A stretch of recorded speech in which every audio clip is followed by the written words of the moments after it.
Hey,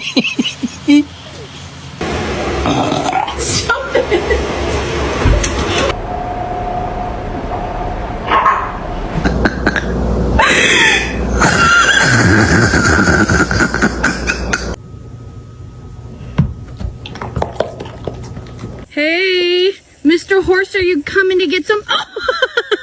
Scared she must have felt in those final moments. How she probably died feeling like Ramsey's looking for a kiss. Pop it. Bite it. Pop.